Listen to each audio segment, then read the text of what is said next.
মিতরে দাদা মুকাওকিস বরাবর পত্তর। অতঃপর রাসূল কারীম সাল্লাল্লাহু আলাইহি ওয়াসাল্লাম মুকাওকিস উপাধি ধারী মিতরে দাদা জুয়াইদ ইবনে মাত্তা বরাবর নিম্নলিখিত পত্র প্রেরণ করেন। বিসমিল্লাহির রহমানির রহিম। আল্লাহ রাসূল মুহাম্মদের পক্ষ থেকে কিপ্তি রাজা মুকাওকিস বরাবর পত্র, শান্তি বর্ষিত হোক তার উপর, হেদায়েতের পথে চলে। পরকথা, আমি আপনাকে ইসলামের দাওয়াত দিচ্ছি, আপনি ইসলামে গ্রহণ করুন, তাহলে নিরাপদে থাকবেন, আর আপনি ইসলাম গ্রহণ করুন, তাহলে আল্লাহ তাআলা আপনাকে দ্বিগুণ প্রতিদান দান করবেন। এই আহলে কিতাবরা একটি বিদ্রোহের দিকে এসো, যা আমাদের মধ্যে ও তোমাদের মধ্যে আমরা আল্লাহ তাআলা অন্য কাউকে ইবাদত করব না, তাতে কোনো শরীক স্থাপত্য করব না, এবং একমাত্র আল্লাহকে তারা কাউকে পালন করতে বাধাবো না। তারপর যদি তারা স্বীকার না করে তাহলে বলে দাও যে থাকো আমরা তো অনুগত। সূরা আলে ইমরান 64 নম্বর আয়াত। এই পথে বাহক হিসেবে রাসূল কারীম সাল্লাল্লাহু আলাইহি ওয়াসাল্লাম মনোনীত করেন সাহাবে হাতেম বিন আবি বালতা রাদিয়াল্লাহু আনহু-কে। হাতেম রাদিয়াল্লাহু আনহু মুকাওকিসের দরবারে গিয়ে বললেন, আপনার আগে এখানে এমন এক ব্যক্তি ছিল, তার ধারণা সে ছিল মহান প্রভু। তখন আল্লাহ তাআলা তাকে দুনিয়া ও আখিরাতে দুধরা এক সঙ্গে দিয়ে দেন। প্রথমত তার দ্বারা মানুষের কাছ থেকে প্রতিশোধ দেন, এরপর স্বয়ং তাকে প্রতিশোধের নিশানা বাঁধান। সুতরাং অন্যের করুণ দশা দেখে শিক্ষা দিন ও অন্যরা যেন আপনার দশা থেকে শিক্ষা দিতে না পারে। মুকাওকিস বলল, আমাদের তো একটি ধর্ম আছে, সুতরাং এতে ভালো ও উত্তম কোন ধর্ম তারা আমরা কিছুই তা থাকতে পারি না। আতেব রাদিয়াল্লাহু বললেন, আমি আপনাকে ইসলামের প্রতি দাওয়াত দিচ্ছি। এটা এমন এক ধর্ম যাকে আল্লাহ তাআলা আপনাকে সকল ধর্মের পরিবর্তে যথেষ্ট বানিয়ে দিয়েছেন। আমাদের নবী যখন মানুষকে এই পথে দাওয়াত দিতে থাকেন তখন তার উপর সবচেয়ে বিদ্বেষভাবাপন্ন ছিল কুরাইশরা, আর তাদের দুশমন ছিল ইহুদিরা। খ্রিস্টানরা ছিল তার সবচেয়ে কাছের মানুষ। আমাদের জীবনে কসম, মুসা আলাইহিস সালামের মুখে ঈসা আলাইহিস সালামের আগমনের সুসংবাদ যেমন ছিল, সুসংবাদ হুবহু অনুরূপ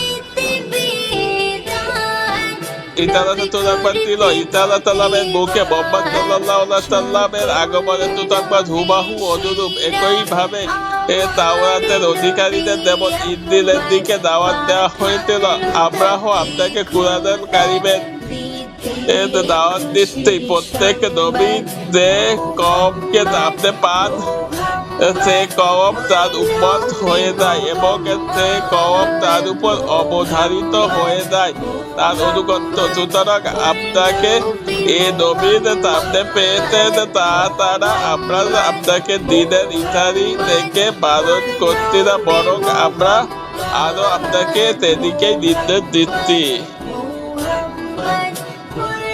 মুকাওকিস বলল, আমি এ নবীর ব্যাপারে চিন্তা ভাবনা করেছি। আমি দেখেছি তিনি কোনো অপছন্দীয় জিনিসের প্রতি দাওয়াত দেন না এবং কোনো পছন্দীয় জিনিস থেকে বারণ করেন না। তিনি কোনো মন্ড মানুষ কিংবা তেজস্ক্রিয় মানুষ নন।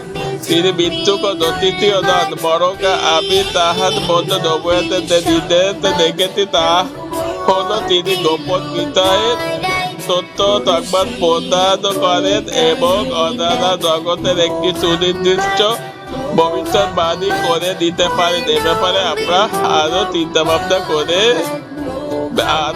ভাবনা আছে।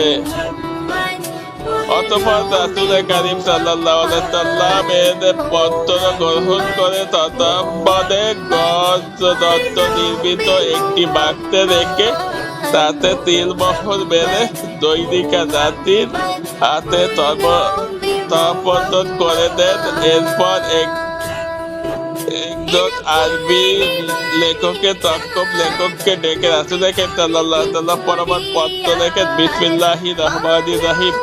কিতাবী রাজা মুকাল্লিদের পক্ষ থেকে মোহাম্মদ ইবনে আব্দুল্লাহ বরাবর পত্র আপনার উপর শান্তি বর্তিত হোক। পরকথা আমি আপনার পত্র পড়েছি, তাতে আপনার তখন বক্তব্য আমি পুরোপুরি বুঝতে পেরেছি।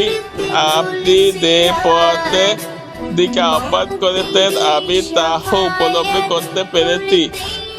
আমার জানা ছিল এখনো পৃথিবীতে একজন নবী আগমনে বাকি রয়ে গেছে, তবে আমার ধারণা ছিল তিনি সিরিয়া থেকে বের হবেন। আমি আপনাদের দূতকে সম্মান করেছি। কিতাবীদের কাছে বড় সম্মান ও বন্দনা পাত্র দুজন জাতি আমি আপনার জন্য পাঠিয়ে দিয়েছি, কিন্তু কাপড় চোপড়ও আমি আপনার জন্য পাঠিয়েছি। পাশাপাশি আপনার আহরণের জন্য একটি খদ্দর হাদিয়া পাঠিয়েছি। শান্তি বর্তিত হোক আপনার উপর। বার্তা মুকাল্লিদের এক কদম আগে বাড়েনি এবং ইসলাম গ্রহণ করেনি। রাসূল কারীম সাল্লাল্লাহু আলাইহি ওয়াসাল্লাম বরাবর পরিচিত তার জাতিদ্বয় ছিলেন বরিয়া ও সিরিন। খদ্দরটি ছিল দুলদুল। এটা হযরত মুআবিয়া রাদিয়াল্লাহু তাআলার যুগ পর্যন্ত বেঁচে ছিল। ও বারিয়া কিতাবীকে রাসূল কারীম সাল্লাল্লাহু আলাইহি ওয়াসাল্লাম দিনের কাছে রেখে দেন, আর তার গর্ভ থেকেই রাসূল কারীম সাল্লাল্লাহু আলাইহি ওয়াসাল্লামের পুত্র ইব্রাহিম জন্ম নিয়েছিলেন।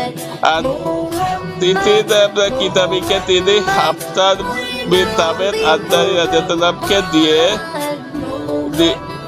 দিয়ে দিয়েছিলেন।